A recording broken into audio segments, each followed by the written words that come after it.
Welcome to Biggest Geekus. We're your hosts. I'm Randy. I'm Joe. This is episode 52 of our podcast. The date is September 8th, 2021. What's shaking, Bacon? Off this week, straightening up the house. We've got three. Well, I decided to straighten up my office here today.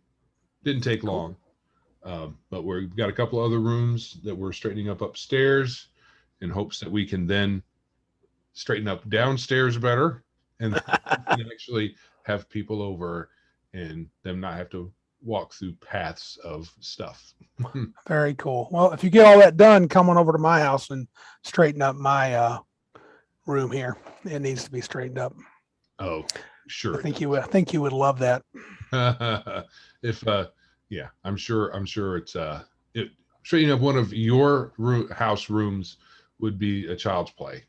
Considering you've got most of your stuff already in places. Mostly. We collected some crap recently. My wife's been going on a marketplace binge. So I've been going out collecting doodads and this and that and odds and ends and stuff. Usually pretty helpful stuff, but still a little bit of crap all over the place. So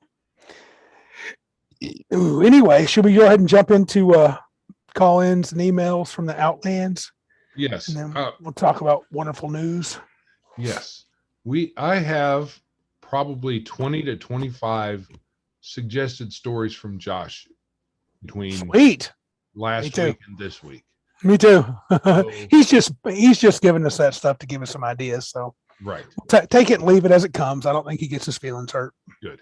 Because what I was thinking about doing is next time around, have time for it today, but next time around doing a kind of a, not that we comment on it very much, but Biggest Geek's top 10 stories in RPG news and just pick 10. Yeah, because we could. We're not gonna, know which one's the best. We're just pick 10 and then run through them. Well, we're going to talk about two of them today because I kind of slid another one. I've slid a couple things in on you since the outline was sent out. No lube? None. Oh, boy. Just straight. You're tough, buddy. Prepared for the pain. Prepare yourself. So the pain, the agony. All right, dude, hit me with some call-ins if we got a few. All right. Let's see. Yeah, so we have a grand total of 2 this week. Ooh, light.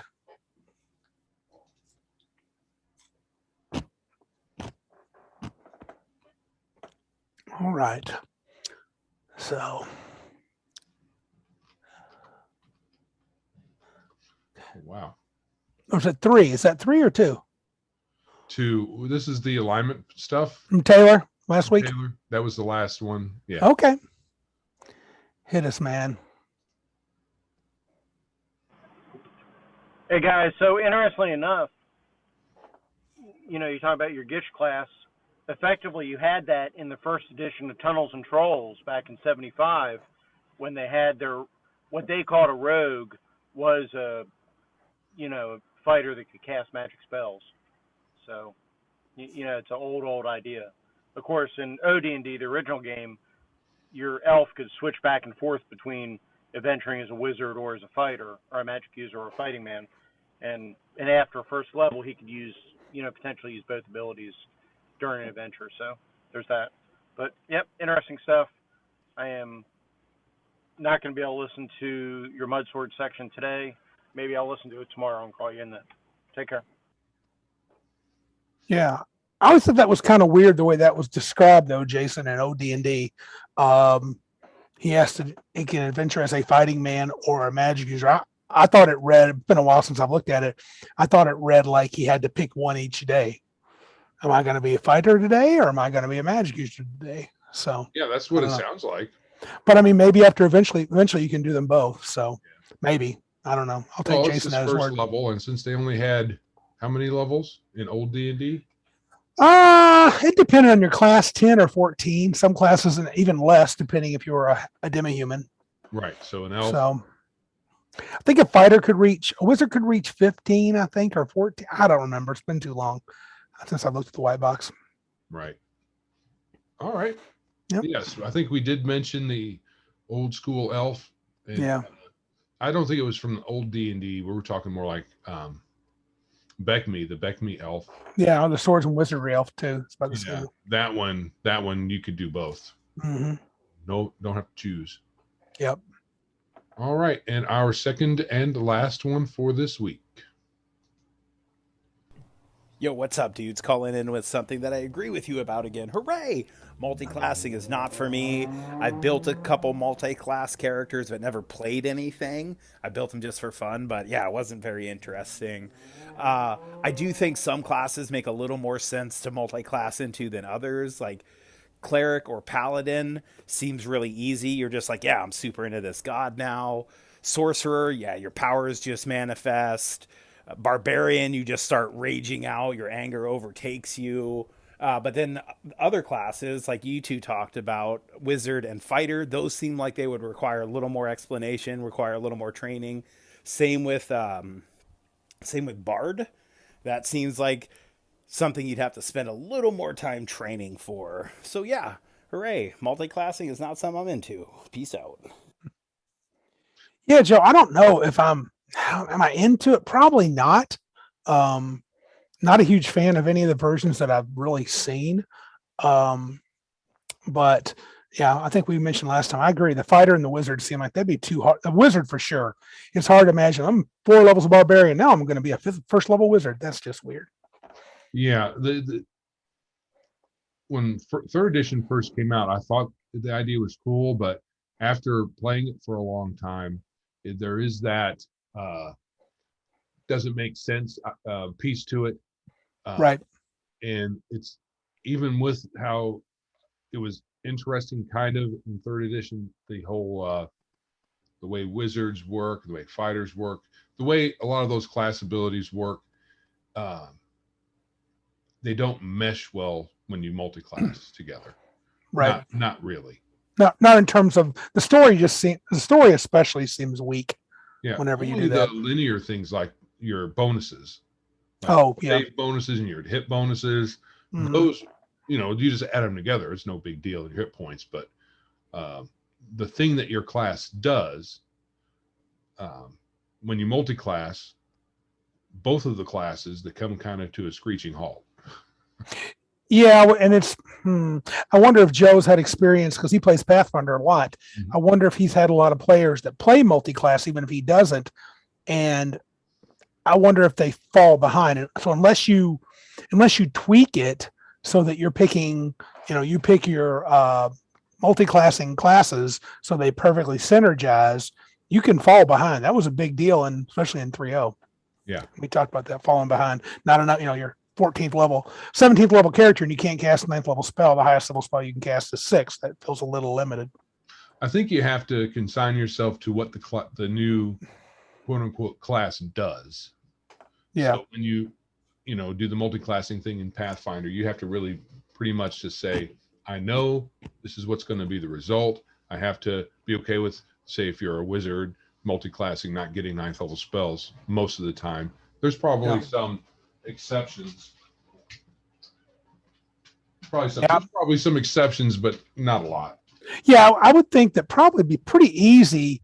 Well, I mean, I don't think you suck like in Pathfinder. If you were to add a few levels of wizards, your character's not going to suck, but it can feel like you're just not got the kind of pop. If you're a 10th, 11th level character and you add 1 level of wizard, what is that really doing for you? Now, if you can dive in and pick a spell or two that really does synergizes perfectly with your fighting class, then maybe. But that seems like a lot of work for maybe a little payoff, maybe a lot. I don't know. I mean, there's so many combinations in Pathfinder and 3X. I have no doubt somebody could probably build a multi-class with 9 different classes, and they would be ridiculously powerful. Dipping wizard is no good because they don't get really good stuff early on. Their good stuff comes later on. Yeah. Dipping fighter for extra feats, and back in 3, dipping ranger for the free feats, or the rogue for the backstab and stuff, or sneak attack. That was pretty smooth. Yeah. So that's pretty light on the old call-ins. That's all right though. Get us focus on some other stuff here in the Outlands. Okay. So we're, as we've said before, we're kind of melding this first segment, call-ins and emails, and we're calling it in the Outlands. So we're going to add a little positive, negative, whatever comes up. And I think I got a little bit of both in here. So I thought I'd start with a little positive. So Saturday, dude, I knew you had to work, so I didn't bother calling you for a noon game. We started at noon, and Philip ran us through a 5e game, and then we took a break around 4:30, grabbed some food, and then I ran us through a game from 6 till about 10, maybe a little later. Game? Yeah, that was same. I just switched characters. Philip grabbed a character, and my character actually led them to the adventure, and he had to quote unquote leave, and then they did their thing. It was pretty fun, and I ran it in a piece. In my mind, it's a piece of the mud sword setting, and I tried to keep it pretty basic. Basically, they had to clear a trade route through a canyon for 2 city states that had one time had been at war and were then a Cold War, and now they're trying to work for a trade to become, develop trade between the 2 city states. Right. And that was called Basilisk Canyon. Oh, dude, they kicked the living crap out of those basilisks. Man, basilisks just seem like weak sauce. In 5e for sure. They just I guess it's because you've experienced players like, I avert my eyes, and they rolled really great, even with disadvantage. So Basilisks didn't never get the drop on them or anything like that. I think one person had to make one save to turn to stone, and they made it.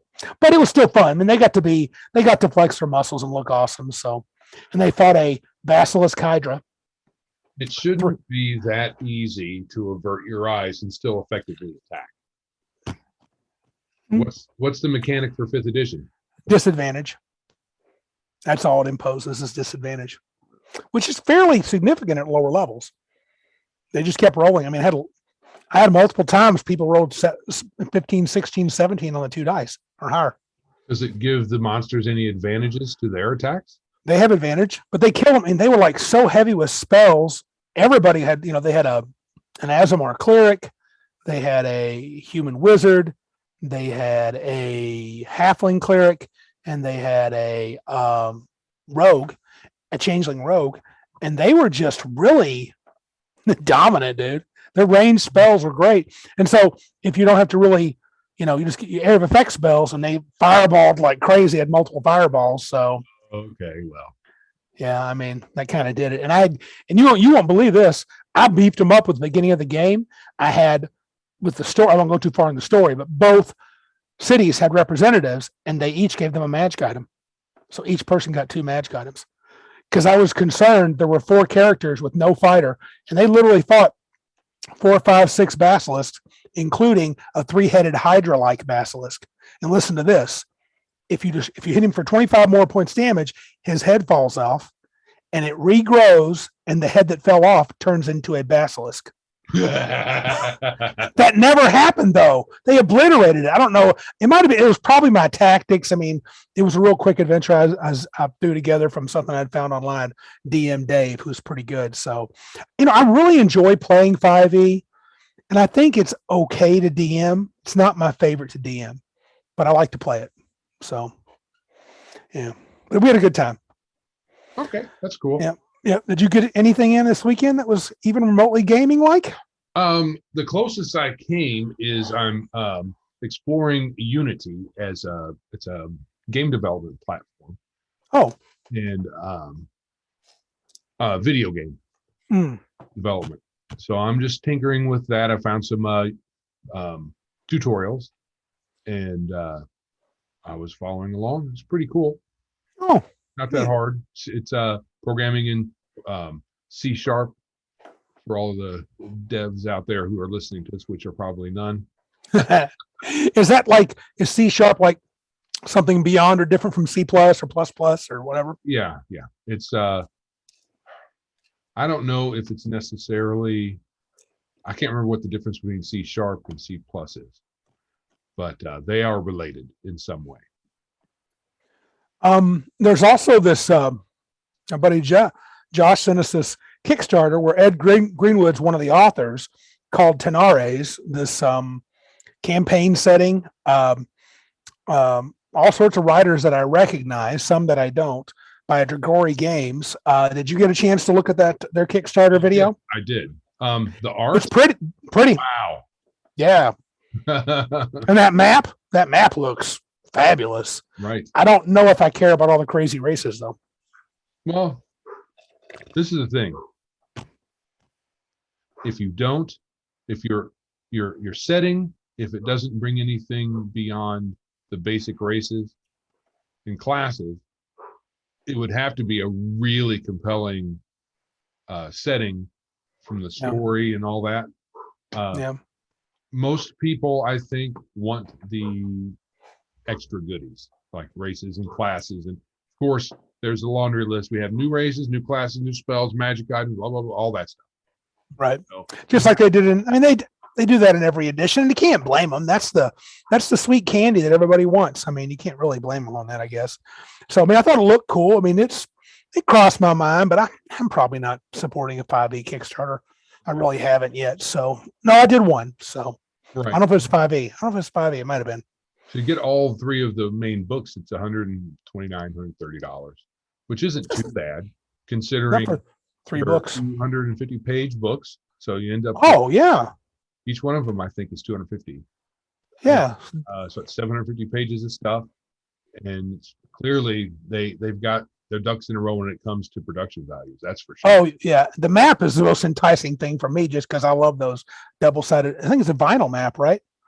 Those are pretty cool. I didn't But notice yeah, that, but probably.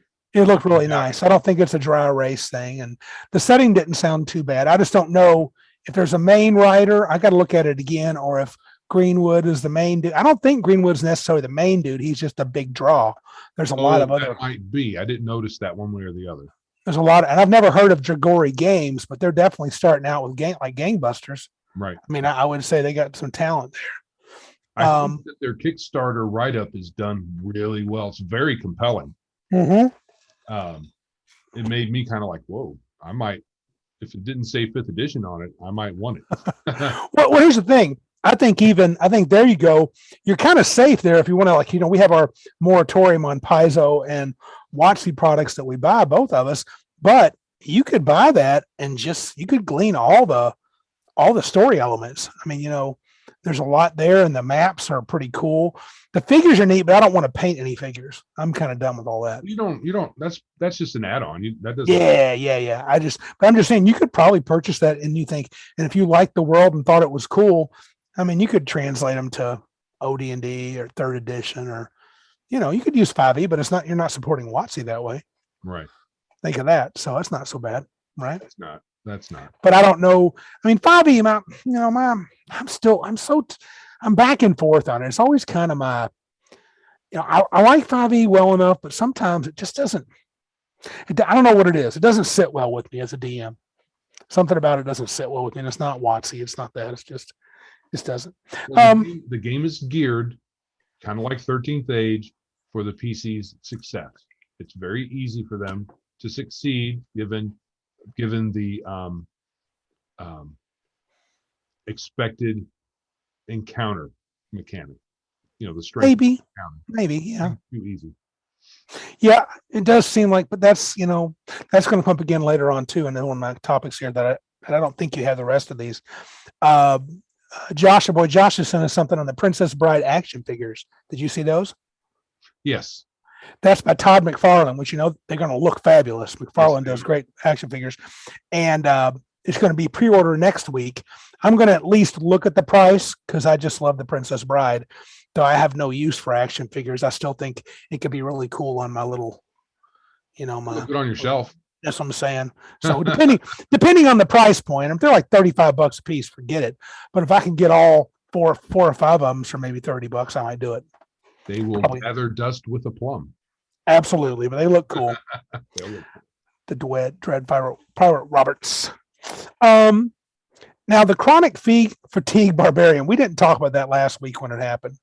Was it last week? I think the pundit did, and I couldn't find where it was described at except through him. Did you actually find someone describing it? Oh yeah, that file link I showed you. It's in there. Where? It's not a discrete file. It's not, Oh, not its own discrete thing. So it's in, there's a, um, the Dropbox has the, oh, I see.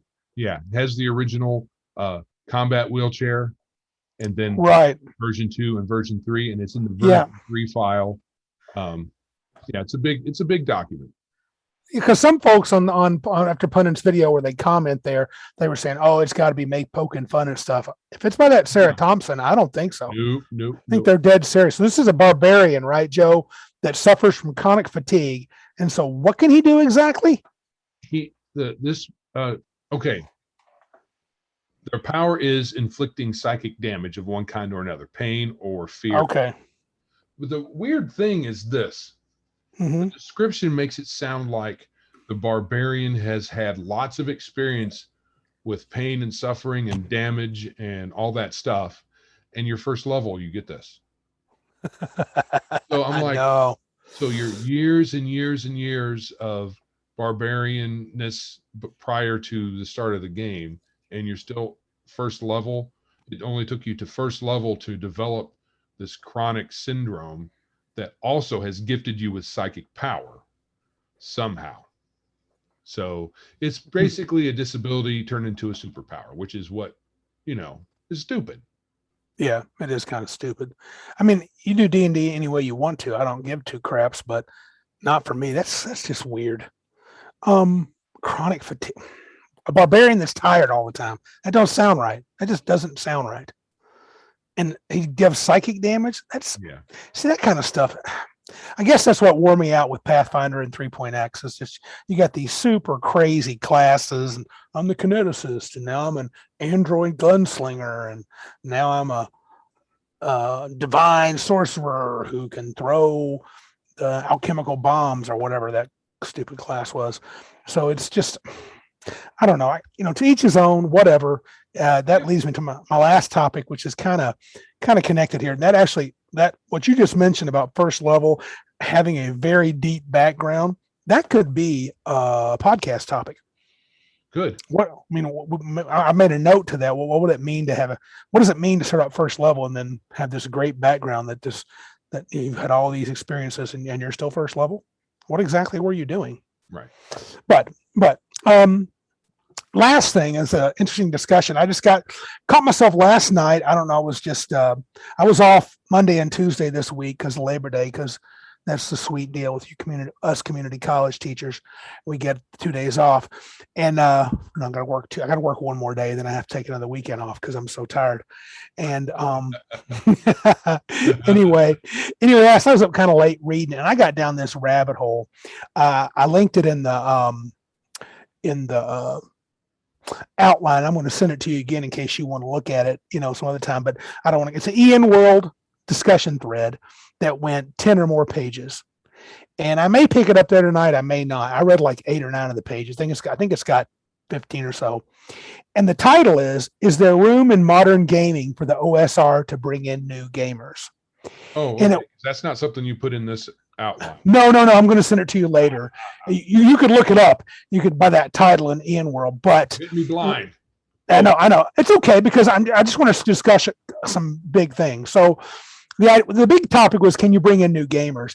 And I saw a lot of people discussing old school versus new school. And one of the things that kind of struck me was they said that new school players want to experience a narrative, and they want a character that they create and develop, and basically one that kind of, not that I don't want to call it namby-pamby. That's not fair. They just want enough, and we had this problem at CabinCon. They want their character to live to tell this story. And OSR, a lot of folks were deriding it, saying it was about how quickly can you die, talking about it. One part of the thread, one guy got on a tangent talking about, OSR gaming was basically you got to play the coward because they talk about it's about the player skill, and so you got to play even though if you're a first level fighter with 2 hit points, you got to be a supreme coward or you're going to die. You can't be heroic, you know. And I'm like, okay, sort of fair enough. I don't necessarily disagree that's possible. I don't think OSR games have to play that way. And do you recall us doing that a lot? Did you feel like at first level, oh my gosh, I'm just going to die in 2 seconds and so few hit points at first level, right? So Mhm. even and we played BECME first. We didn't play OD&D. Nope.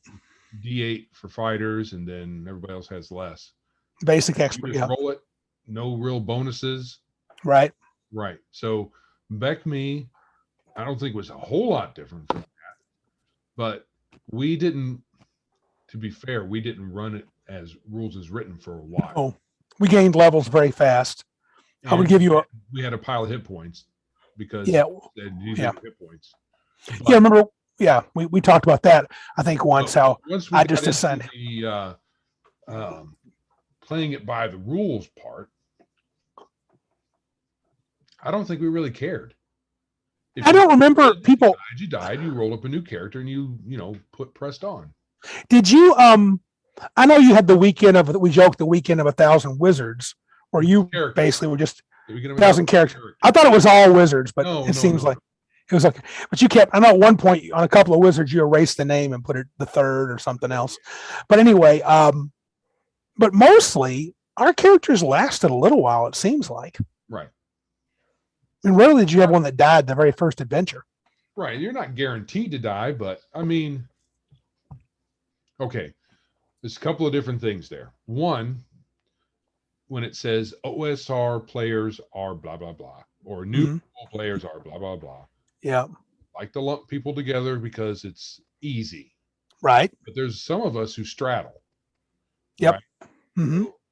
I like older games, but I like newer games too. Yep. I like having a character last a long time, but at this point, I just want to play. If the character dies, I'll roll up a new one. Mm-hmm. It's not hard. And well, it's not hard, especially if, I mean, so know the system. If you know the system, yep. I don't care if it's 3rd edition or Pathfinder or 5th edition. If you know the system, it's not hard to make up a first level character. It doesn't take much time. I don't disagree. As long as you're not hemming and hawing over like little minutia decisions. So if you know what you want, you know the system well, you make your character pretty fast. As long as you're making a first level character. If it's higher than that, it may change a little bit. But if I don't think that mentality is limited to new school players. Wanting a character to invest in it and not die. Because this was years ago. We had folks who've been playing for a long time, not wanting their character to die. And I think that it was Pathfinder. Mm-hmm. There is some investment, time investment in making and leveling your character and making sure you have as many advantages as you possibly can. Because that's the mini game inside the game. But and that can lead people into having a little bit probably more investment than is good. Because it also kind of pushes the game in a particular direction to make sure that they do live, which makes it a little easier, makes it a little namby-pamby a little bit, in my opinion. So, but if that's the way you want to play, that's fine. Yep. If you want to basically have be ensured that your character lives, play 5th edition by the rules. I would say 13th age first, 5th edition second. Philip and I both added some little more risk in the game. We both used a variant of his is a little harsher, death. I rolled a D4 behind the screen if you went down to 0 or lower, and that's how many rounds you had to get to that character, or they were dead. Philip did a similar thing, but if you went below 0, you had levels of exhaustion, depending on either the number of rounds you were below it or something. He had a formula, and exhaustion's pretty detrimental in 5e. So you would come back. His idea is to make it, if you go down, going down below 0 is a significant thing. To get beat down, it's not just a matter of poof, I'm back. Look how great I am. Even though that's been D&D's trope forever. A 1 hit point fighter is as deadly as the same fighter at 100 hit points. But his idea was if you get to death's door, you should come back and suffer for it. And exhaustion had to be basically you get 1 level back each day of rest or whatever. We also toyed with the idea of short rest being 8 hours of rest and a long rest being the end of a session. Yeah. In my opinion, if you're Yeah. going to change the rest mechanic in 5th edition, you probably should tinker with some other stuff, because however many abilities you get to have per rest is geared toward the whole rest mechanic. Yes, it is. You're really screwing people over by taking away the rest mechanic. Or well, you could say that. I mean, I don't disagree with that statement, but you're also making rests. You're not letting things come back as quickly, which slows down the character's abilities. It cuts down their survivability if they keep pushing and pushing and pushing. Right. Which depends on. You just restated what I said differently. Well, because I'm right and you're wrong. But no, I think it's a little different. I think you're saying that you're screwing characters. I say you're changing the paradigm of the game, and not necessarily. And you don't need to mess with anything else. I don't necessarily like that. I disagree, but that's. I don't think it. No. Well, I can tell. How about this? Dig this. We played a game. Philip ran a couple weeks ago, where we had an adventure. I think I mentioned this, and we couldn't have a short rest at all.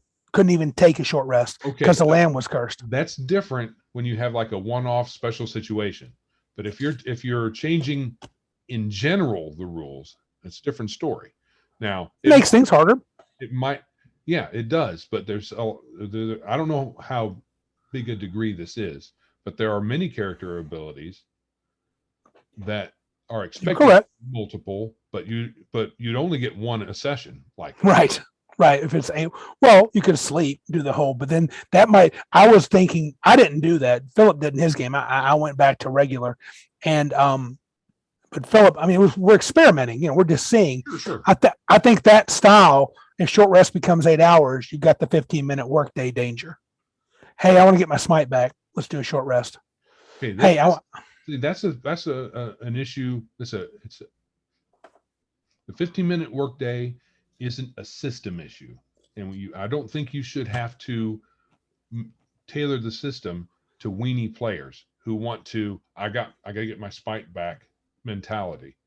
It's meant to be once a day.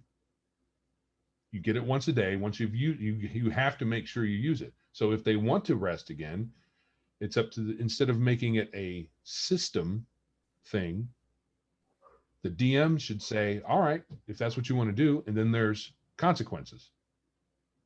So if they hold up in a campsite, then you've got wandering encounters. If they go all the way back to their base, then circumstances are going to change, and they might get, their mission might get screwed over. So I think as a DM, what you're telling me is I need to teach with the whip. When players do that, I punish them. Yeah. I agree. I agree 100%. It's like, you little chicken poop. You little chicken.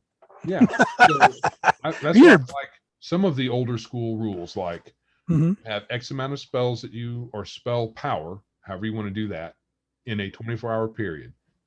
In game, you rest overnight and you get those back. So whatever happens between the time you wake up and the time you go to sleep, you have to choose carefully. And if you don't choose carefully, you can have ramifications within the game day. You use your spells early. Now you're running around, don't have any spells, so you're hiding behind the fighter's shield, making sure you don't die. Right. So if you're a caster, in 5th edition, I guess even the fighters, the fighter has his second wind that he gets every short rest. Short or long rest. Short or long rest. So I'm pretty sure he gets that every short. There's something they get every short. Short or long. Yeah, you do. I was playing a fighter. You do. That's what I got. Yeah. So, if you have a fighter, I'm just saying the older school mentality of putting it on the DM to craft what the ramifications of your decisions are. Mm-hmm. And I understand why in 5th edition they take that out of the hands of the DM with rest mechanics. Right. Because they want consistent, I think they want consistent play at different tables. The more like that there are, the more consistent play you're going to have at different tables. Mm-hmm. But then you have DMs like you guys are going to say, well, I don't like that. I'm going to yank that right out of there. Right. Well, I mean, we were just experimenting. I don't think anything's set in stone. Well, I understand why you would. Yeah. Because the rest mechanics, as in addition to some other things about the game, makes it very easy to win, to succeed. And cheese it. Now, I do think, like I've What do you listened. mean by cheese it? I mean, suppose you play a character. I am Baldur the Brave. I fear nothing. I go into every fight, head first. I'm ready to kick butt and take names. I never say die, never surrender. Oh, but I use my second wind one, so I'm going to take an hour and rest. Because mechanically, it's a good move. But story-wise, it's kind of dumb. Depends. If you do it after every fight. Depends on what's going on. Really? Yeah. Taking an hour Maybe. doesn't mean you're failing to meet every challenge head first. What if you're in a dungeon room? You just take an hour. I guess you got to have consequences. Like I said, depends on the situation. And if you have consequences, you don't get. And if they come in during your rest, it doesn't count. No. So you got to rest again. Yeah. So yeah. I mean, you can deal with it. I just don't know if maybe I need to play more, DM more. Maybe I'm just not thinking about it correctly. Its own kind of weird quirks. Every system does. So you're more 3rd edition and before, the onus was more on the DM on how that would go. But I think the idea of the 15-minute workday was born in 3rd edition. It was. People started talking about it then that I saw it. Right. It could have come up before that, but when people, I don't remember that being what we did.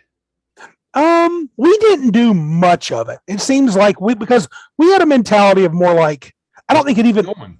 Yeah, why are we resting? We can't rest. Well, I cast my 3rd level spell. Okay, you did. Let's go. Yeah. Now you got some seconds and first. You're gonna have to use those. You got to know when to use your big gun. You don't get it every combat. That's stupid. We're not waiting around for you. But I mean, that's more. Is that a player thing or a character thing? What do you mean? I mean, to say that it's not for us. I think it was more the players were like, "Suck it up, Joe. You cast 3rd level spell. It's going to be okay." Yeah. But really, characters with if you're thinking strategically, man, it sure be nice for the wizard to have his fireball again. Right. Let's go hide in a hole. Yeah. The game isn't meant to be a book, but or a movie. Right. Fair enough. But none of those guys, I mean, Gandalf sacrificed himself using his big guns. Yep. So he had no choice but to rest because he was dead. Right. But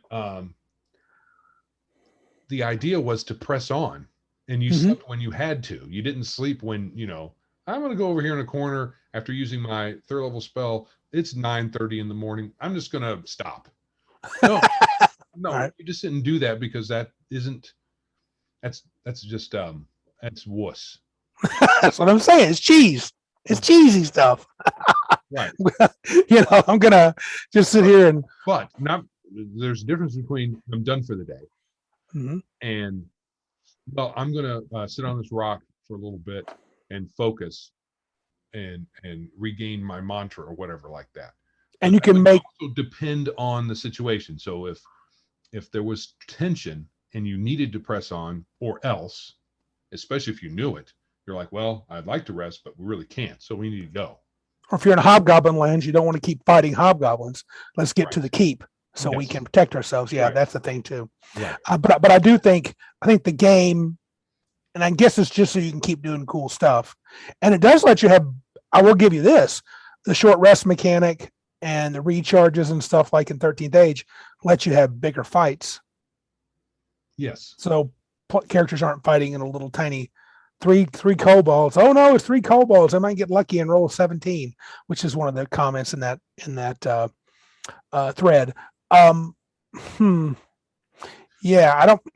So I think that one problem with that whole, I didn't read the thread, but I'm familiar with how things go on the internet because I'm on Twitter.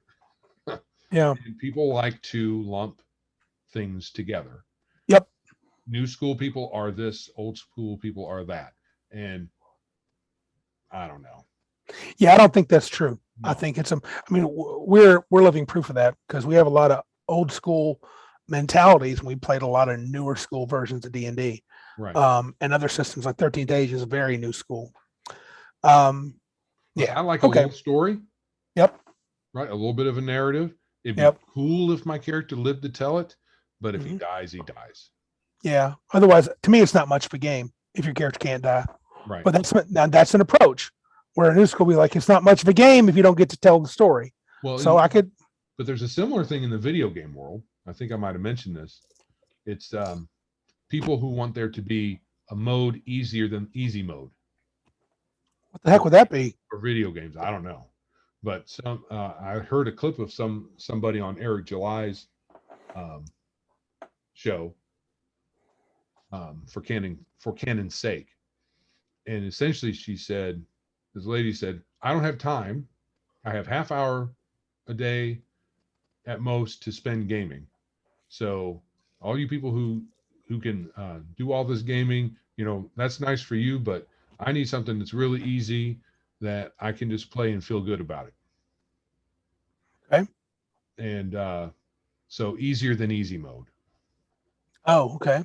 So she doesn't think that she should have to do all the gameplay that you would normally have to do to advance and see the cool stuff. She wants to just skip all that and get to the cool stuff. Well, I guess the question is, if I'm a game designer, is there enough people that want that? If there is, make a game like that. Right. Where you can do that. No. That's my thought. That's not good enough though. No? No, because this lady thinks that she should be able to choose whatever game and it should have that thing for her. Yeah, no. From what I gather, Dark Souls, a role-playing game, more of a mass fighter game on it's supposed to be one of the deadliest games there is. Right. A couple of our friends, a married couple, one of them loves it. The other one hates it because it's constant death. You're getting killed constantly if you're not super strategic. That YouTube channel where they do the the video game skits. I can't remember. The one with Australians that do like World of Warcraft live skits. That one. Yes. Yes, I can't think of the name, but yeah, they do funny. one on Souls, and it's like, okay, this is a great game. I'm in here, and I can't move. Because just figuring out how to do things in the world there's apparently no guides, very little anything like that. Figure it out. And there's a mantra that got poo-pooed on. The mantra is get better. Hey, it depends on what kind of experience you want. If Dark Souls is supposed to be a get better game, that's what I say. Tough noogies. Yeah. I mean, I don't care. There's all kinds of strawberry shortcake games out there where you can just throw a little extra money on and you win. And that's fine. And I don't care. I think that's fine too. Now, I'm not a Dark Souls guy because I'm not going to spend hours and hours trying to learn to play a stupid video game. Right. And it better be easy, or I'm not going to be not easy. It better be like reasonable. I better feel like I accomplished something when I sit down for an hour. If I don't, I'm probably out. Right. But you don't. But that's me. You don't go online and complain about it. No, I'm just like, that game's too hard for me. I ain't good enough. Right. I'm out. I mean, it's that simple. There's a lot of games out there that have a competitive piece to them. Leaderboards, and there's an esports angle to several games. I don't know. Well, then you want those to be hard. I don't want those to be super hard. Correct. But if I'm a hardcore gamer, I want the toughest games there are, and I want to be the number one on it. Right. So apparently there's this pay to win kind of.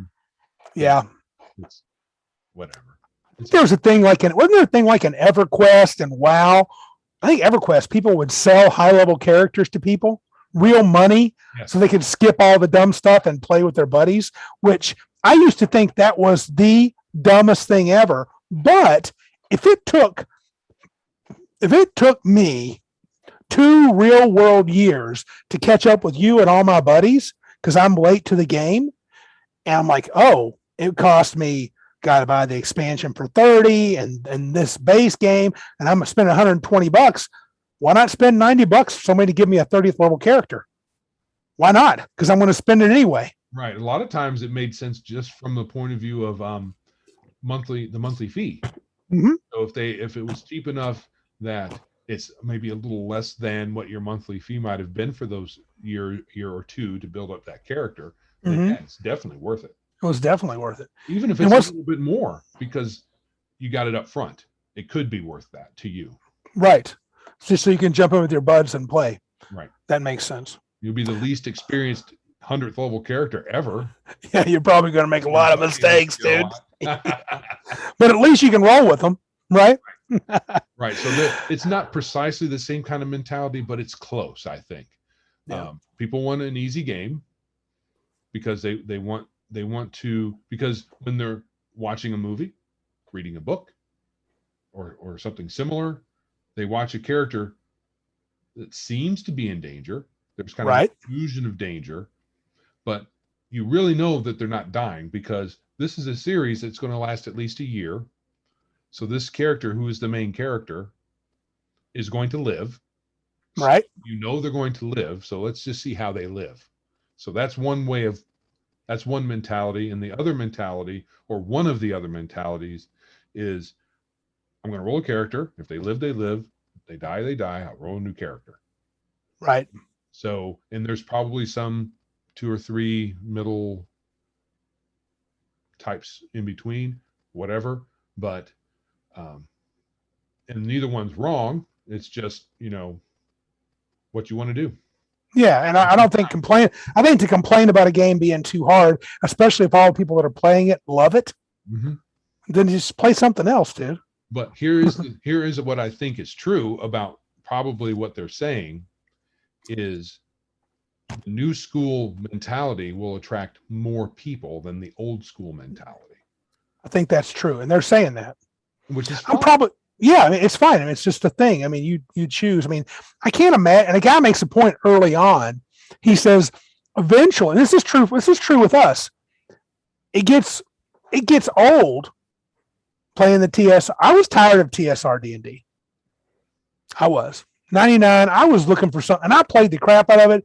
I was way into Planescape. We were heavy role playing. In fact, heavy role playing in Planescape probably gave me about 5 or 6 more years of life of second edition. If not, I'd have probably hung it up because I was just bored. And then when third edition came out, it was like, ooh, the mechanics are all new. Man, I'd already mastered second edition. You and I played the living crap out of that game. And then it was, I was like, cool, new mechanics, new ideas. And every time something new comes up, the new shiny, it's going to be more attractive for the new people.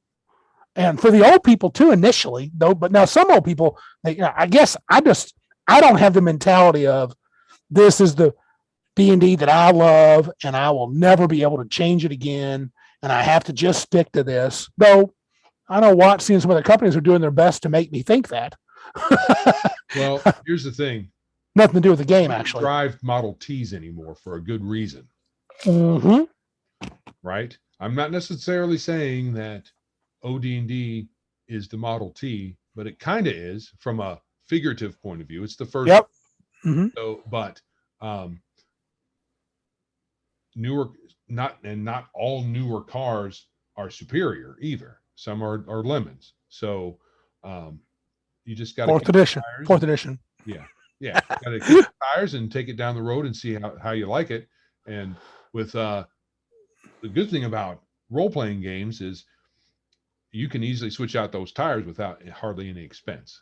Yeah, and to be fair, we didn't really kick the tires at 4E. We just said, don't like that car. Move on. Right. Now, that's interesting. Yeah, all right. So maybe we should slide into the main topic. Slide it in. Yeah, so we're talking about naming conventions in RPGs. Oh, yeah. I was wondering when you were going to bring this up. Yeah. So, were you really expecting me to? Because I'm a fan of them. Yes. I am thoroughly enthralled when someone like Tolkien has consistent names for his elves, or consistent names for his wood elves, consistent names for dwarves, consistent names for hobbits, and he really does. I love it in other books too. A naming convention definition is a convention generally agreed upon scheme for naming things. So it may include the following. It may give you useful information to be deduced from the names based on regularities. Their example, I think this is a Wikipedia article. In Manhattan, streets are consecutively numbered, with east-west streets called streets and north-south streets called avenues. That makes it easy to find things. It shows relationships, and the most personal naming conventions ensure that each name is unique for some or for the same scope. So in other words, building names tend to be named certain ways. People tend to be named certain ways. Religions tend to be named certain ways. I think a lot of times it adds consistency in both racial and cultural situations in a gaming world. A lot of this is going to be focused on names of characters at first, but it's definitely going to apply to other things. So just from the big viewpoint, if you sit down to play a game, how much do you like for not just the GM, but the players and the GM to have names of characters and places after you've played it a while that you can kind of go, oh, that sounds like a Waterdavian name. Oh, that sounds like a Thavian name, to borrow from Forgotten Realms. What do you think? Yeah, I think it's okay, but for the most part, if even after playing a year, I wouldn't be able to say that sounds like a name of someone from Waterdeep. Because you wouldn't be that invested in thinking about it. Well, even after having read a bunch of different things, I still didn't really get it. So now I understand from the point of view of a campaign world where it's not very cosmopolitan. You have trade, but it's not a lot. And you have coastal towns and you have boats, but they're mostly fishing boats, and you get some trade boats, but exchange of people isn't that great. Right. You're going to have pretty hard naming conventions because of culture, right? So the culture is going to be a lot more tight than would be in a more cosmopolitan situation where you have cultures mix. You have several different kingdoms. They have envoys all over the place. There's travel, there's boats and stuff. So in that situation, naming conventions are going to be less important because sure, you're going to be able to tell, but it's not necessarily going to be the case that everybody out of Waterdeep is going to have a Waterdeep name. Yeah. So a full-blooded Forgotten Realms, I would say that's very cosmopolitan. Yes, for sure. In general, the world compared to others, like Tolkien's world. Forgotten for his world, there was some mixing around, but not very much. No, very suspicious. People from certain areas, they really just didn't go into others because it was dangerous for them. Sometimes for good reason, because they were buttheads. But naming conventions with the elves, who are very chauvinistic for their own race, same thing with dwarves, makes a lot of sense. And hobbits as well makes a lot of sense. They like to stay to themselves, so those things make a lot of sense for them. But for a gaming world like Forgotten Realms, or for what's the other big cosmopolitan one with the magic is technology? I can't remember. Eberron. And Galarion too. Galarion. Who cares? Name whatever, because there's so much intermingling and mixing and cultural drift. Or Sigil. You would think, and Sigil. Yeah. The cultural drift within a campaign world like that, it makes wanting to be strict on names kind of much. Well, in Sigil especially, it was kind of a thing to have really odd names. Like there's a Cambion who went by rule of 3. Right. And whenever he told you something, he would often tell you 3 different things. And he would talk in terms like riddle. He would be riddly when he talked. Right. He would say, if you complete this, then this will happen. Or Right. maybe this, or maybe that. And so he got to be known as Rule of 3. That was his name. But having some naming conventions makes sense, because then something like that definitely sounds odd. Like in our own world. Yep. In the real world, the Edge. Edge. No, not Edge. The Edge from Wrestling? Guitar. Wrestling? No. From Guitar. Oh, U2. U2. Is that his name? The Edge. Bono. Well, Bono, it's one word name, right? Yeah. That's all he goes by is Bono. Mm-hmm. That's fine. But Yep. The Edge is my name. Right. Is that his actual name? Does, The does Edge? he go by the for short? I don't know. So, but that stands out because people don't have names like that normally. Right. So some bit of this convention in names in a game world does make a little bit of sense, so that when something stands out, it can really stand out. Right. So The other part of it for me is do I, especially if I've got my own game world, as a DM, invent naming conventions? I can't really. I can borrow them and maybe modify them a little. But you can make up your own gobbledygook names that may or may not sound good. Right. Male ends with OD, female ends with Right. You can just make it up. Right. No, I'm not talking Tolkien. I mean, you can do Tolkien level if you want. Wow. But spend 20 years coming up with it, sure. Correct, his own language. But there is something nice, like, for example, in our Savage Worlds fantasy game we were playing, remember I had those naming conventions for dwarves. I think they were kind of, and I leaned back on some stereotypes. They were kind of medieval Irish names or Scottish names. And then the elves were something else, and humans were medieval English names. And so most people from Valencia kept that naming convention. And I said that, and remember tieflings were one names. They were just a single name most commonly. But I mean, and then of course the players didn't have to follow it. And they really didn't. If the DM, go ahead. I did. Probably not. Probably not. Well, you also picked a character that was from one of a barbarian tribe that I had not defined. So you got to call him whatever you wanted. Cord, I believe, was his name. I think he had a fuller name, but that's what he went by. That's what he went. That was his short. Yeah. That was a shortened name. But do you think if a DM decides on naming conventions, to what level should the players, I don't want to say respect that, but let's say it, respect that and use it? Or should they be like, Okay. Right. So and I'm not mad about people that didn't. I'm just saying. Yeah. I would say the DM puts out the paper, Mm-hmm. and I am bad about reading that stuff. Sure, a lot of players are. So, I guess it all depends on what the DM wants. And if you're really, I want to have a more immersive session or campaign, and make sure that the folks in the beginning of the players are more attuned with the reality you're sitting down. If that's important enough to you, so you would want to highlight that. So you send out an email. For me, you have to call me and maybe slap me around a few times.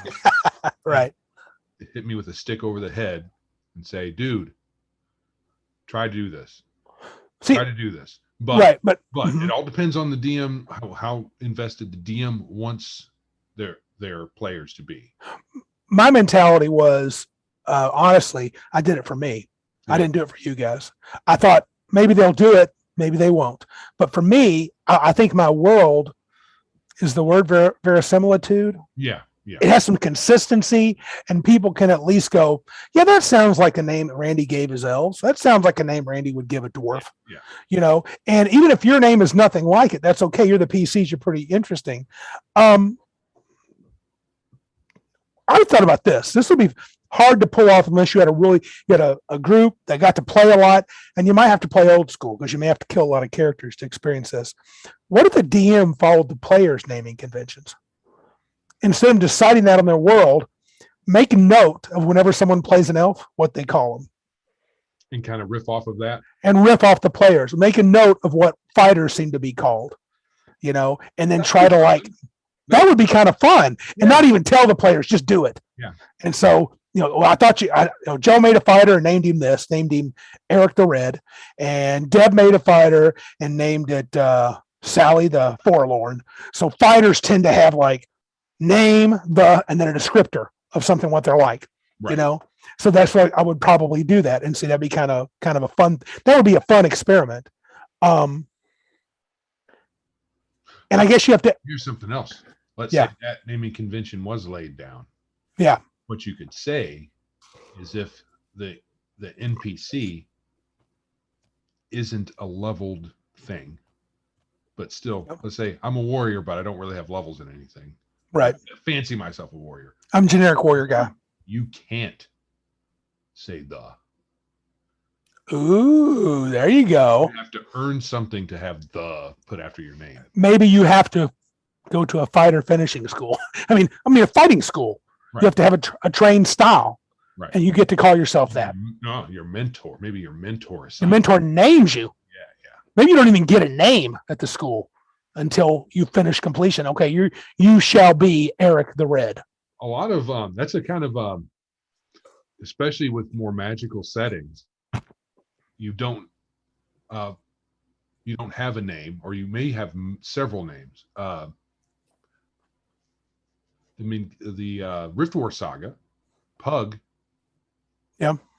Pug the Sorcerer, such a reducing name. His name, I don't even remember how he got his name because he's an orphan. So his name was Pug. And when he was kidnapped, shanghaied, to sound like a racist, he was shanghaied and taken to another world where he was discovered to be powerful, and so he was trained. And when he was completed his training, he was given a new name. Gotcha. Millamber. Oh, okay.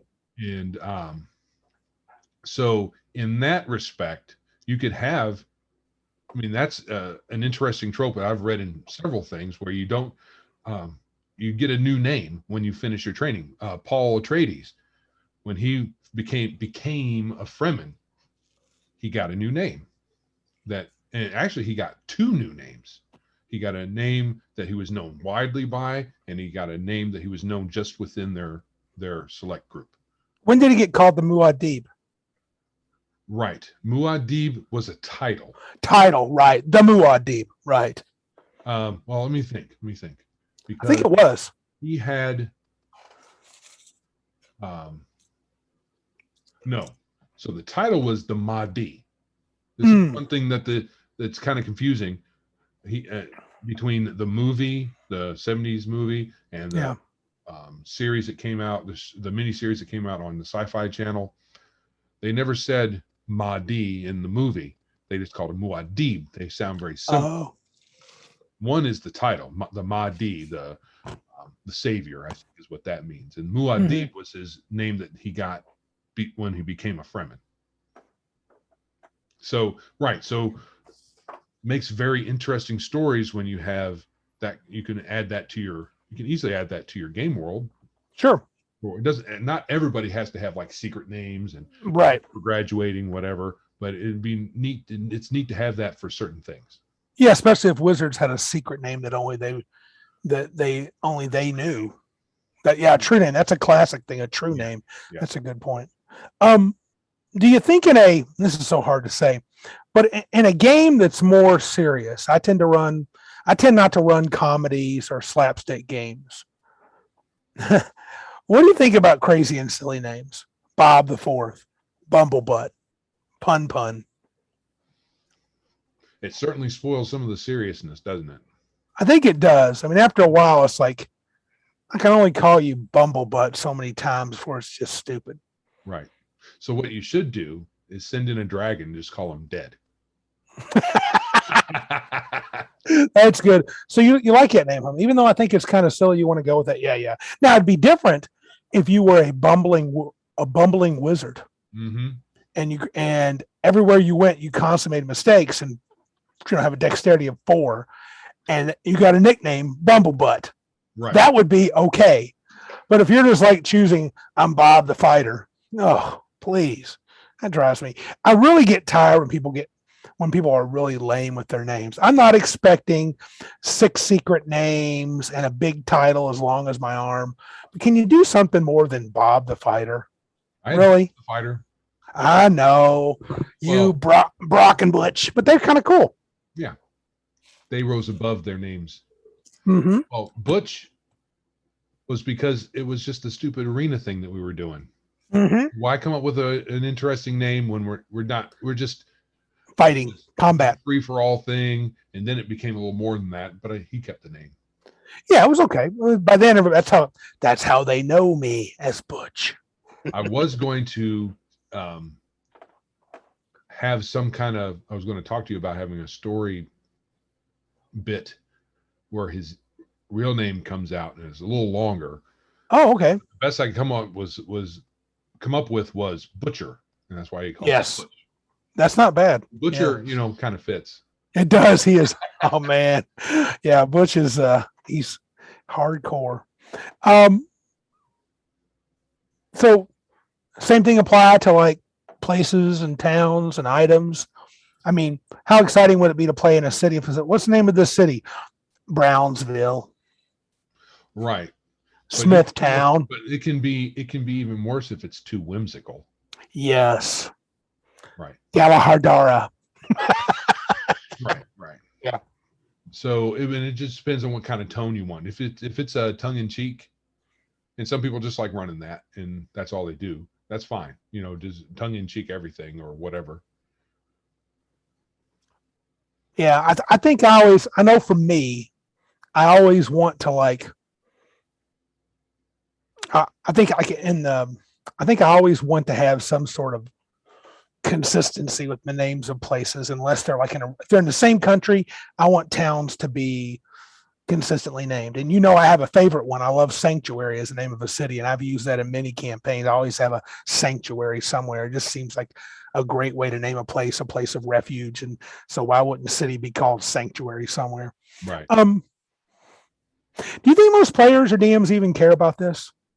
From your experience playing, do you find that people think about naming conventions? I mean, and what I mean by that is no, not at all.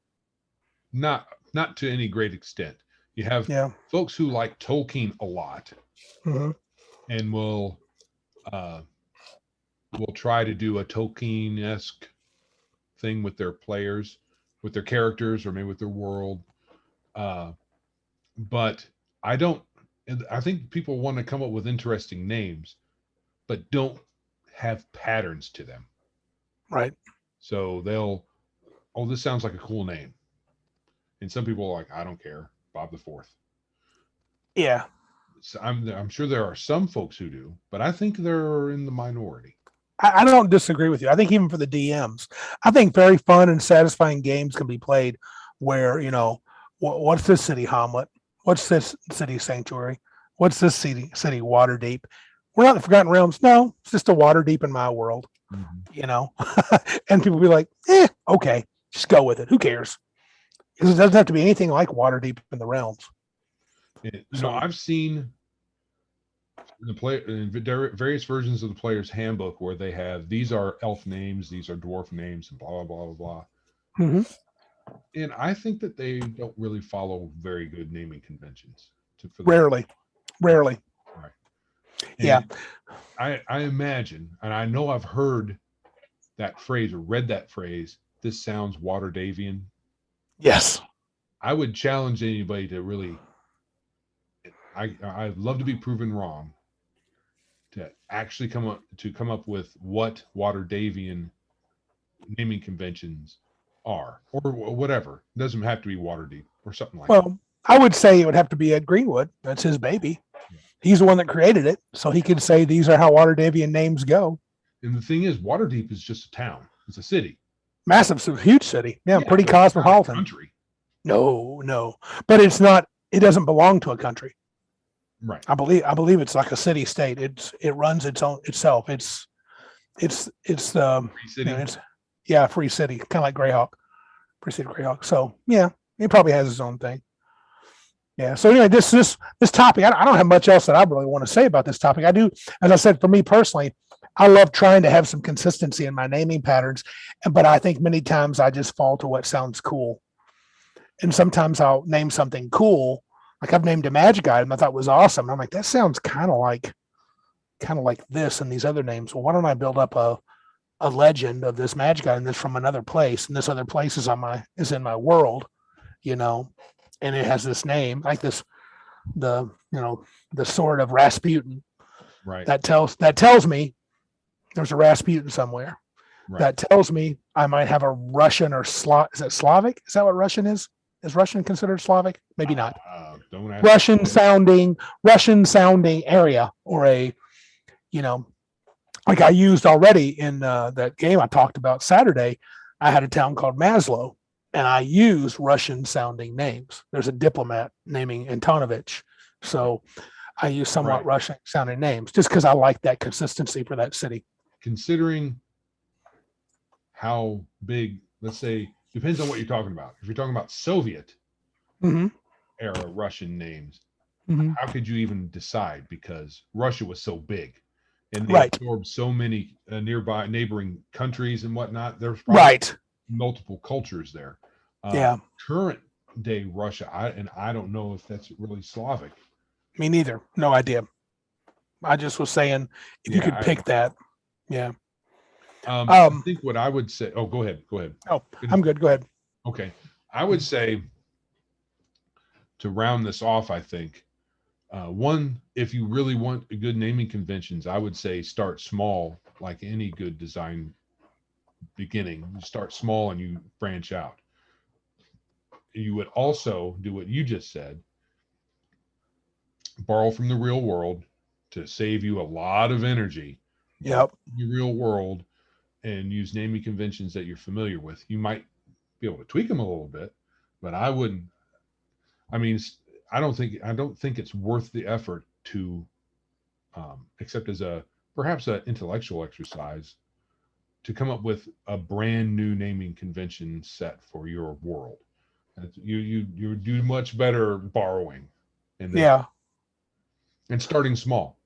Yeah. This Canyon Pass was 2 cities. One was Maslow, another was Del Koresh. The idea was kind of isn't there a Turkey-Russian border somewhere?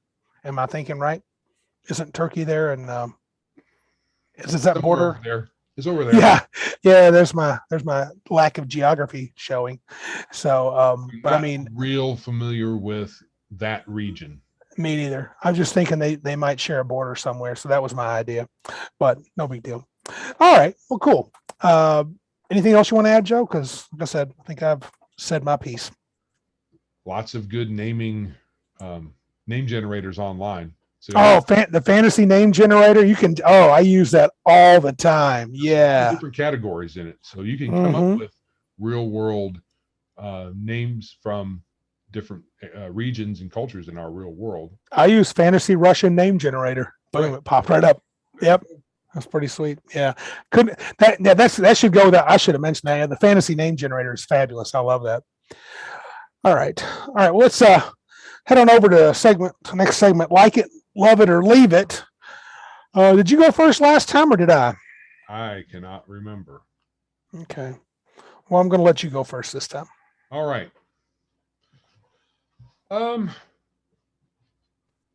Using terrain.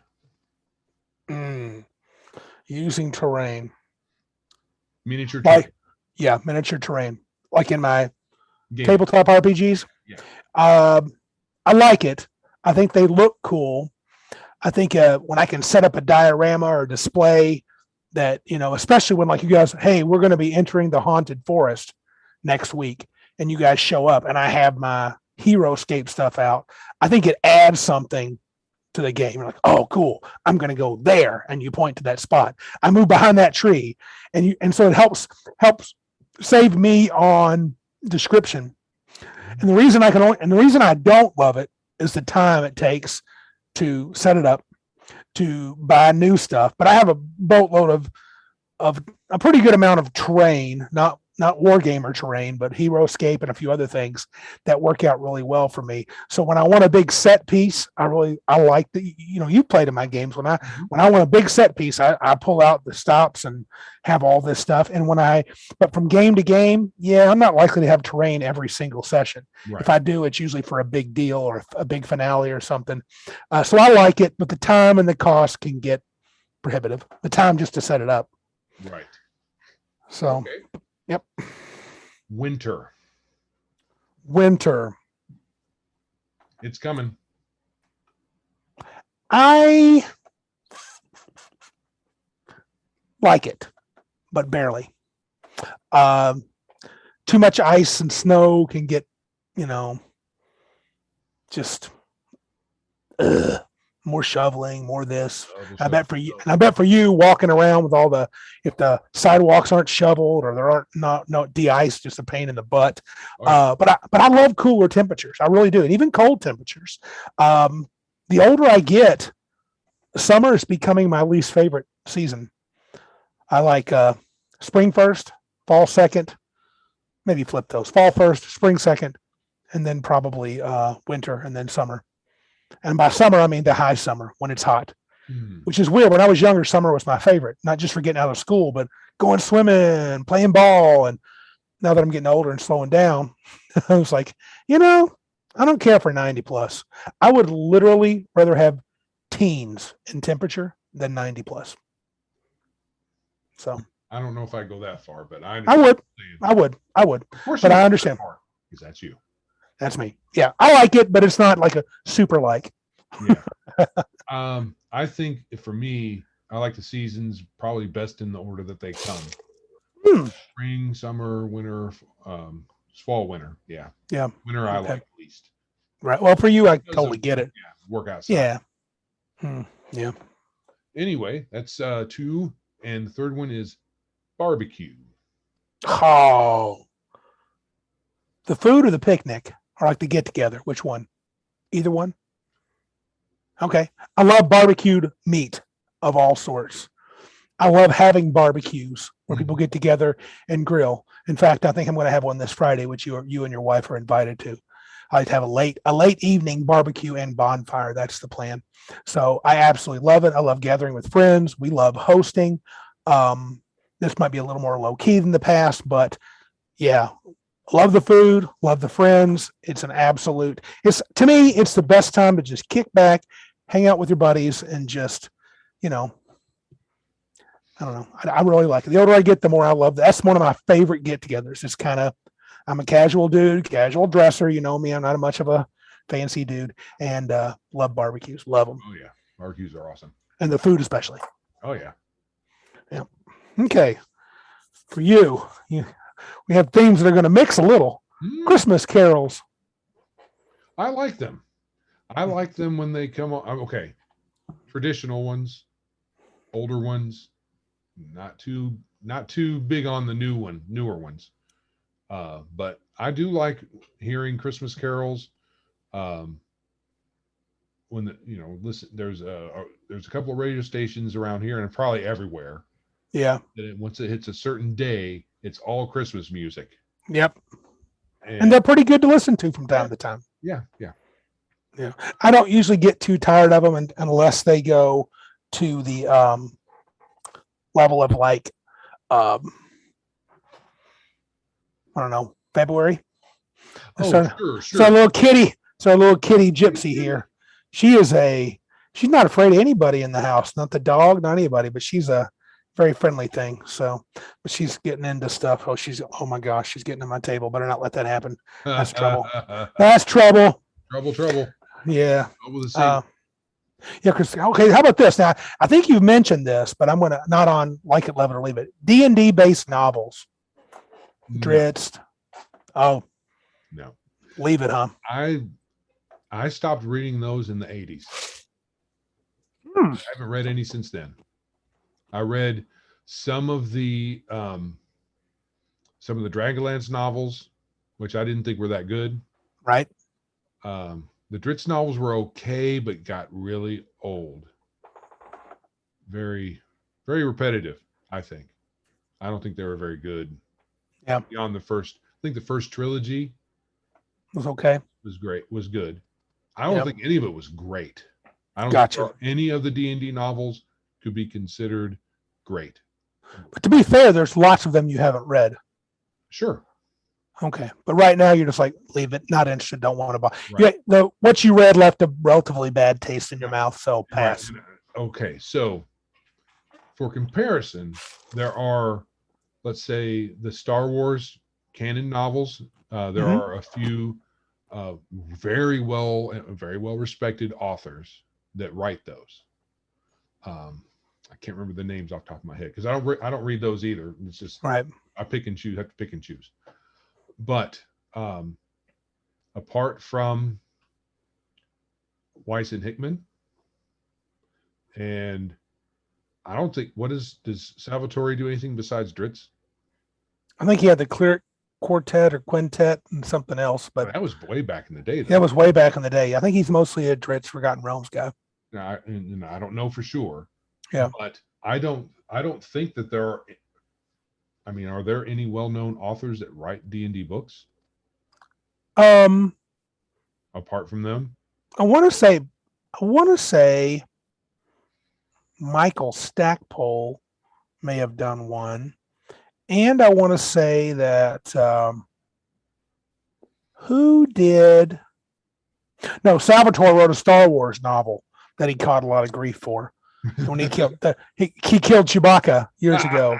He got a death threat, dude. He got a death threat. Yeah. So yeah, that's crazy. But probably not. No famous ones I can think of.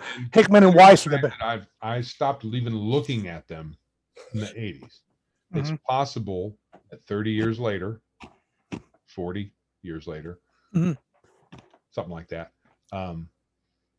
It's possible that there are other well-known outside of the D&D space, right, authors. If they're not, there's probably a good reason. If you are, you want to write your own thing. Well, I've read comics and I've tried to read a novel from Monty Cook. I didn't think he was a terribly good writer. Oh, I have to say one exception. I read Ed Greenwood's Elminster novel. Didn't like it. No. I read it and I was like, I used to not like him. And you could say he just, to me, when I read him, he's fun. He may not be the best author, but I like when he writes Elminster. I just like the feel of it. But I think you're just getting down a rabbit hole here. I think you're a little more demanding because when we were young, you read full-on novels, dude. You were a reader. I wasn't much of a reader outside of comic books. You remember that in that era. In fact, the very first novel I ever read was Call of the Wild by Jack London in 6th grade. And that was because I had to do a book report. Right. And I didn't read again for years. I read comics like a crazy man. And that does help your vocabulary, believe it or not. It did back in the 70s, 80s, and 90s. I'm sure it still can. But yeah, maybe not. Most comics blow. But I think maybe I'm just not I don't hold as high. And I haven't read them in years either. So maybe I wouldn't like them as much now that I've read Dresden and a few other novels and Dune and, The Hobbit and some of the more classics and, John Carter of Mars. I might hold them to a different standard. Whereas I think you had mostly read those books already before D&D ever came out, the novels. Right. Well, some. I read some, not Dresden, but I didn't. No. And I didn't read John Carter until recently. Oh, okay. So, and they're products of their time for sure. Yes, 100%. And the farther back you go, you're like, wow, this is different. Because I don't know if John Carter was, but a lot of early sci-fi and fantasy were serialized in magazines. Solomon Kane's very different. You ever read Robert Howard Solomon Kane stuff? No, I've read I've been meaning to get to that. I've read a little bit of that. It's pretty good, but it's very different. He's actually you'll like him. He's a very Christian hero. Right. He makes no bones about it. Right. Have you seen the movie? There was a little B movie called Solomon. Was it called Solomon Kane? Our boy Jason, when he hears this, I actually liked it. I thought it was all right. I was like, I turned it off. Oh, I think you should give it a second look, dude. It's not bad. But okay. Last thing, homesteading. Wow. Okay. Homestead. I wish I had enough property to actually do it. Me too. I probably do. Yeah. But not much. I don't have as much as you think. Yeah. How far back does your property go from your back? I only have 3/4 of an acre total. 3/4 of an acre total. Back to my shed. That's it. That line. What's past that? Who owns that? Is that the person behind me? He's got a farm and stuff. I was going to say this week I'm getting my fence put in starting Friday. They're going to be putting the post holes in, I think, on Friday. So I'll have a chain link. Oh, there's our other cat, little Miss Pippin. She's making an appearance. Yeah, she's not quite the cuddly cat. She just likes to get in the middle stuff. But yeah, so that's about all I got. Is not much in the back. I probably have as much or more in the front. So okay. I probably could do something. I've been thinking about a chicken coop. Okay, so it all depend on what you would want to do, but you can certainly put plants in your front yard. Yeah, and I'm thinking of a chicken coop. That might happen sometime soon. Yeah, having your own eggs. Yep, love eggs. Yeah, and it might sound cliche, but there is a big taste difference between stuff you get from the store and fresh eggs straight out of a chicken's butt. I love chicken butt eggs. That's my favorite. Another thing we've done is we need to do this together. We need to get Deb and I've got a quarter cow or a quarter of a pig or whatever and had that slaughtered. I'm telling you what, the hamburger from the beef that we had. Oh, it is fabulous. And everything is so good. Big inch cut pork chops. Oh, right. I mean, we have a little garden in our backyard and we get tomatoes. We don't put that much effort into it because I'm really tired after work and my wife has issues that we can understandable put so much into it, but they're so good. And they grow so easily. Yeah. Tomatoes grow real easy. We got some radishes that my wife found a recipe for that actually you just eat the radishes. Oh, cool. You roast them, put a couple of things on them, and I love fresh tomatoes. Garlic and something else. I can't remember. Anyway, I'll eat fresh tomatoes till I get sores in my mouth. Yeah, tomatoes out of our backyard. Yep. There's no comparison to them and in the store. We got some from the store. We don't want them. You don't even want to eat them from the store. No. And I'm sure because they're picked early. They ripen them artificially on the and they're it's not artificial, but they are selectively bred for certain qualities that get them. They have so that they can survive transport. Yep, and you can taste it. It's poop. Yeah, I just rather not have the tomato. Be honest with you, unless it's fresh. And then right now is the season. We're getting them. We're getting a lot of them around here. Got a little bit more time. If I had, I think ideally it would be 1 to 3 acres. We'd have a chicken coop and a cow, probably 2, because they like 2. But a cow, we have a horse already, which we just barely afford. Oh, yeah, horses sound expensive. And we would bring that and probably have a goat or 3, something like nothing. And I know it's a lot. It sounds like a lot of animals. It's not that much. We wouldn't just have them all at once. So we already have a horse, so we would bring that, and then that would save you a bundle already.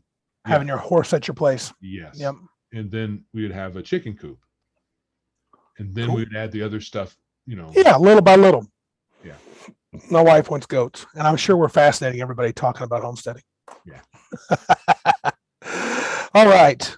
It's time to play in the mud some more, bud. But go ahead. Before we do, yes. The primary reason I would want to homestead is I want to get out of the what we have for the industrialized food supply. Mhm. Because of the stuff we already talked about, you can Right. get better food in your backyard. It's Mhm. vegetable wise, maybe not the variety, but the quality's better. Yeah. And I don't know if I'd want to raise my own meat, That's tough ways to slaughter. It'll take more of an investment. but you're going to get higher quality, Sure. guaranteed. Guaranteed. So, All right. yes, Yep. the mud. Yes. Playing the mud. So have you been spending some time this week thinking about mud sword, buddy? Yes, especially I've been looking at I read both of the articles, and we've talked a lot about money. We have. And it's been on my mind this week. So I watched Shadiversity, and I put on there. I watched the Shadiversity video on gold. What you're talking about, yeah. And I thought it was very good. And I feel like his description was he thinks you could carry, did he say 100 gold pieces pretty comfortably, 200 maybe, but outside of that, it sounds like it's going to be onerous. It's impractical, especially impractical. Geared up. Yeah. Silver piece, I've been going on and on about how much I like the silver piece standard, and I still do, but it may just be easier to stick with gold pieces. But I still like the idea of a silver piece standard and maybe make it a little more rare to find actual gold. Do you think in Mud Sword, is it worth it? Well, I think it is worth it to dive into how money works. Because like I said, I want the low levels of Mud Sword, and I think you do too, to be pretty gritty. Well, when you yes. Well, depending low levels gritty, you Yeah. don't get a whole lot. It takes probably, considering all that and some other bits of this, it may take a little longer than we were thinking to get out of the low levels. it may. Well, in the methods of encumbrance article that you had in here, Yeah. one of the methods, one of the things in it was suggesting getting your experience for gold and not for monsters. Right. As a way of, because part of the article that was in was also a discussion about the focus of the game. So Right. experience comes from killing monsters. The focus is combat. If the experience is primarily from treasure, then it changes the focus and makes alternative ways of solving your goal, getting your goals done, more viable and more attractive. Mm-hmm. You're not getting anything for killing the dude. So let's figure out a way to do this without killing the dude. Or to me, you got to kill them. To me, I love the idea of defeating. Yes. You defeat them. And also, what would you think? This just popped in my head. What if gold pieces started out as a 1-for-1 experience point, and then around level 3 or 4 became a 10-for-1, and then around name level, it went away. That it wasn't gold was not worth anything anymore in terms of experience points. Thinking at name level, you probably have a butt ton of money and can have a domain or have a safety place, a little home or keep or hideout. And what at that point, then the adventures you accomplish and deeds that you do and monsters that you slay or defeat are more important and become worth more experience points. Maybe.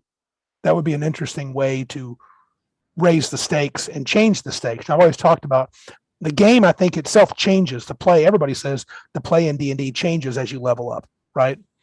You're gritty, low level, nobody to, pretty decent, tough dude for the region. Then you become the master of a domain. Then you become well known throughout the kingdom, perhaps the world. And then you start spanning worlds and traveling the planes. So I think about the time you become a ruler in a region, maybe known a little bit in the kingdom, more money is just more money. It doesn't help you. Right. I mean, it does. You buy it and bake stuff, but you buy stuff and build things, but that's not what makes you a better fighter or a better wizard. You got to accomplish things. You got to seek out quests. You got to go defeat the Tarask. I mean, not that exactly, but something, cool. And maybe at higher levels, even when you get to the 15th level plus, it's not so much about defeating monsters as it is discovering secrets of the multiverse or your world, or It's changing your more, world. what's the word? Instead of discrete experience points, you have milestones. Yes. You Yeah. do milestones. That's certain. Yep. It gets up to the point where you just do milestones, which is fine, especially for the high levels when in our conception, when you get to a high level character, you're not necessarily pulling that high level character out every time you play. So you're not the accumulation of things and stuff and money and all that stuff. You're not going to have that draw with that character because you're not using it a lot. Right. You're only bringing them out when the DM has figured out a cool milestone for you to get to. Right. Like you and the player, the DM and the player together. Hey, why don't we try to do this? This sounds like a cool story arc for our high level guys. And once you're done with it, Everybody levels up. something like that. I like that. I like that. I like the idea of maybe our experience point chart being different. I was even thinking maybe for us, level 1 and level 2 happens after you complete 2 adventures. You complete 1 adventure, you're level 2. You complete another adventure, you're level 3. You could do that. I mean, I'm not saying we have to. That wouldn't be quite the same as the experience points with gold, but you could do that because we kind of like the idea of getting through the low levels fairly quickly. We could do that, and then starting at 3rd level, you actually keep track of experience points. And then once you get to 10th level, you stop keeping track of them again. And now you're doing milestones and adventures and monsters you want to defeat. We got to defeat this dragon. Okay, when you defeat him, you'll be level 12. Right. Or something like that. That's an interesting way. But back to the money thing. So, and we've talked, I guess I don't talk too much. What do you think about the weight? So 50, I've always liked the idea of 50 coins being roughly a pound, even though I think in Shadiversity, I think he said 100 coins, 2 point something kilos, which would be nearly 5 pounds for 100 coins. But I talked to Philip the other day and I checked it online. 80 quarters, today quarters weighs a pound roughly, but gold weighs more than the nickel and crap that's in our quarters. They got crap metal in the quarters anyway. So yeah. I think encumbrance and Shadiversity too. When I saw him do the gold thing, he had a broadsword strapped to his back, and he had a bow kind of slightly hooked to his back, and he had all these pouches on his bandolier. And I thought he looked a little awkward walking around. I really think with gold and encumbrance, I don't think we should have adventurers running around with 1,000 gold pieces on them unless they're being very much weighed down. Right. Because it's not a matter of just raw strength. Sure. Because you probably could carry it around, but you're not going to be fighting anything. You're going to be dropping that stuff and then fighting. So either you've got some kind of combat strap rig to where you just pull a cord and your gear drops to the ground and then you fight, or you have a pack animal and you have those retainers that are watching your stuff when you go down in the hole. Yeah, and I kind of like that idea. I want to become a little more realistic with gear and money, and I think that will help make the low levels feel a little grittier. And then when you get to mid and high levels, when you have other tricks of ways of handling money and places to place your money, then it becomes less of a big deal. Right.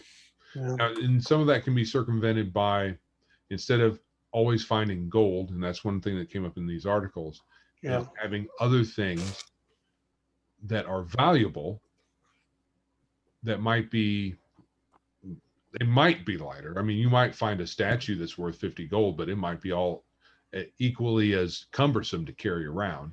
Yeah, a painting could be worth 300 gold, but it could be more cumbersome. Back pocket. Yeah, you can't be carrying that around swinging your sword. You're going to ruin it. So at some point, once the characters have gained enough treasure to advance to a certain level, they can afford pack animals, and maybe between them all, they can have a hireling to watch it. Right. And then after a while, you can have, kind of a mobile camp where you have several people there, a cook and footmen and stuff like that.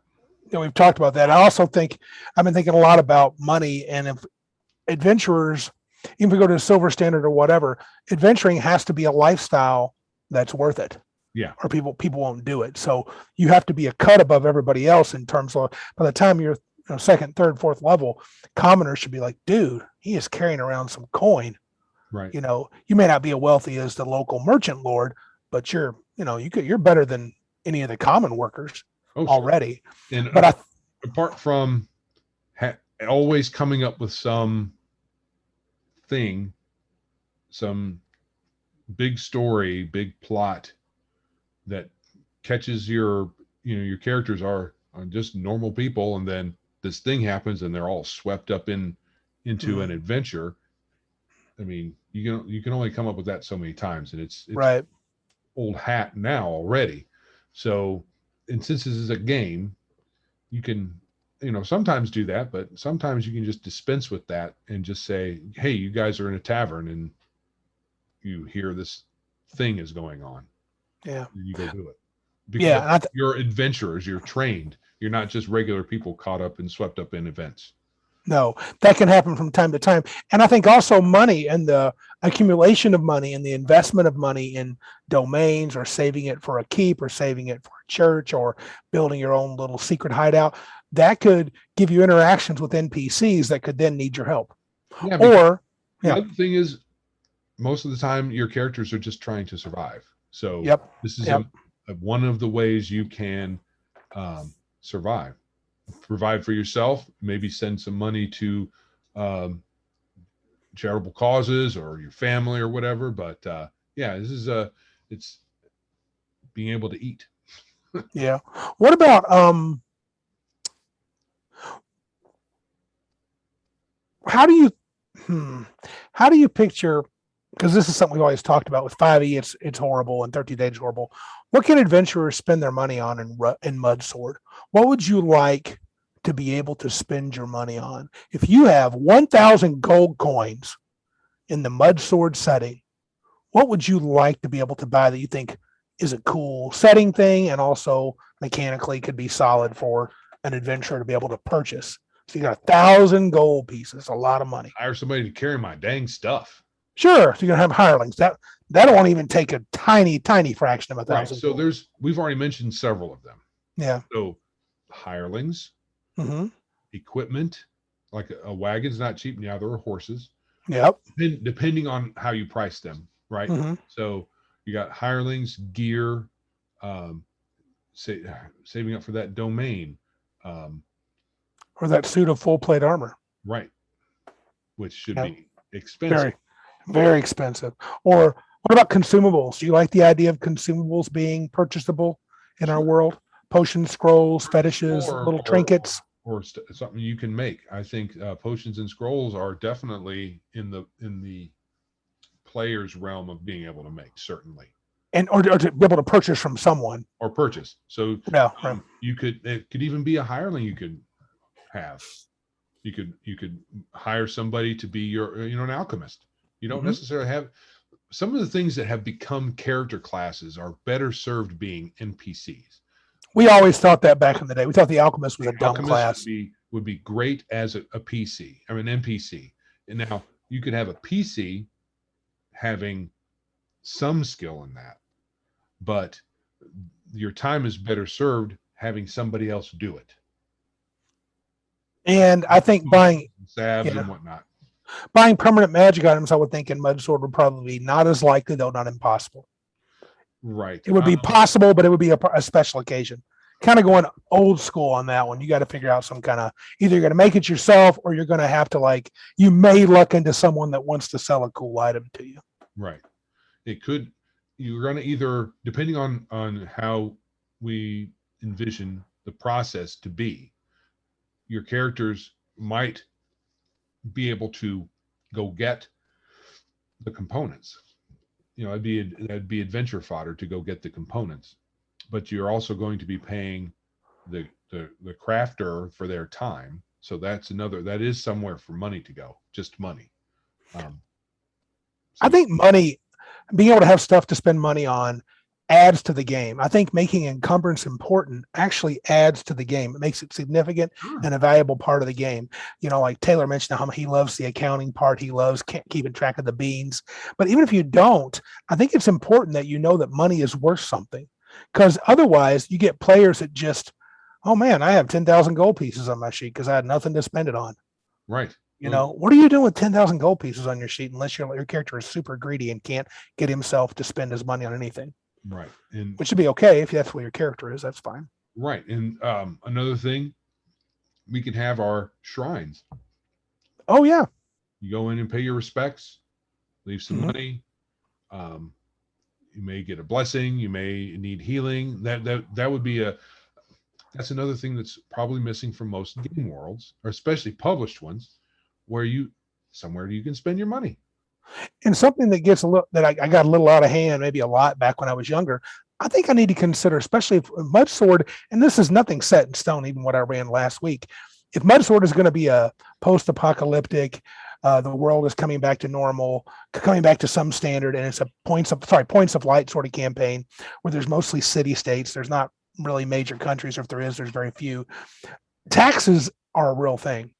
And I think adventurers, it makes sense that the rulers would be like, these wealthy adventurers coming into town, taking advantage of our city, they need to pay taxes. That doesn't mean every time you turn around, but it does mean that if you come to and it might, yeah. Okay, I guess, yeah, if the king's like, look, these guys always, we have an adventurer's tax. And don't act like that's not what you are. We can tell by the way you dress and what you do and that jangling purse you got there, you're an adventurer. So that would be a cool scenario to just say, you have an adventurer's tax, we'll see you later. That's right. Or if you're so inclined and they're a smaller town, you'd be like, nah, why don't you and your first level guards try to take it from us? Yeah. And see how that works out. Yeah. You can fodder. Absolutely. One thing. Yeah. And you might be like, look, we got 1,000 gold pieces each. Throw them 5 gold. Who gives a crap? I don't want the trouble. We got to go talk to so-and-so wizard of the tower. We get time for this crap. Everybody just pay 5 gold. Don't start any crap, Joe. Let's go. You know, and it might be like that sometimes. Other times you'd be like, I ain't give you no money just for walking through your gates. You're lucky. Take our freedom. You're lucky I'm here. You should be glad that I'm here. You know what kind of bard I am? Yeah, exactly. I've sung in Waterdeep. Yeah, that could be really fun. A lot of money from Waterdeep. Yeah, so make it 10 gold for you. So yeah, so you can, and it that does. I remember that from back in the day was always interesting. If we had to, not every city had a tax you had to pay when you walk through the door. No, walk through the front gate. But in a free city situation, I mean, if you're talking about cities in a country, country, maybe not. And paying a tax when you walk in the gate doesn't make a whole lot of sense.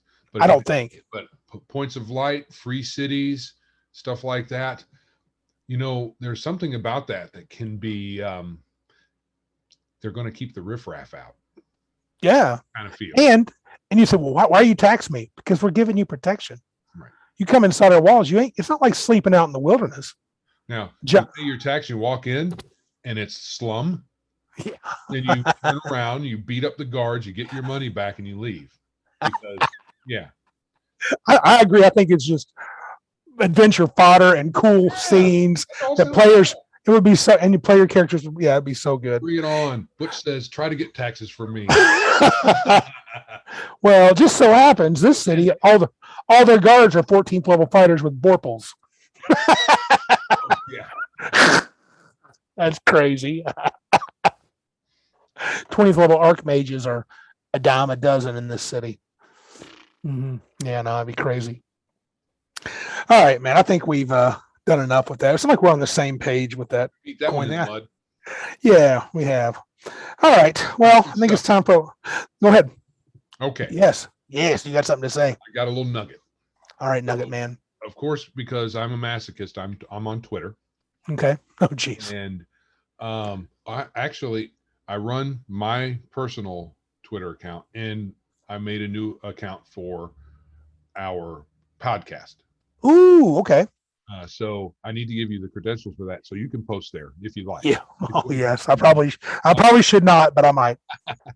So,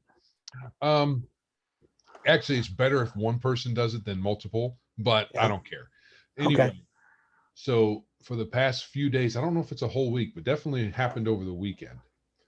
And it came up in our Facebook group, in the Facebook group that we're both in, Yep. that there's a list out. Did you see that? Of the companies. Yeah. Yes. Red, yellow, green or something. Yeah, something like that. Yeah. I saw some of that. I And took people a are peek at it, and I was like, okay, well, I don't really need that because I can just look at. There's a couple of key things you can look at, and you say, yeah, I'm skipping. yeah. Number one, it's made by Wizards. Yeah. Or Paizo. It's just Right. skip. It's woke. Yeah. Next. But there's a few other things that there's a couple. It doesn't Mhm. take a whole lot. So I don't need the list, but if you like the list, fine. I think it's kind of cool. Kind of poetic in a way, because Mhm. this list isn't meant, it's not like it comes with like a directive, like Nope. everybody needs to boycott these people, which Right. That's not people what they're on the doing. left are kind of losing their lunch and saying, I thought you didn't like boycotting, blah, blah, blah. But Well, it's kind of poetic justice in a way. I don't really think it's going to affect any of these companies' bottom line, really, no. because most of us who would look at this list and say, yeah, I guess I agree with that a little bit, we're already skipping on a lot of these companies already. Almost none of them do I buy stuff from. Right. So while I think it's funny, Yep.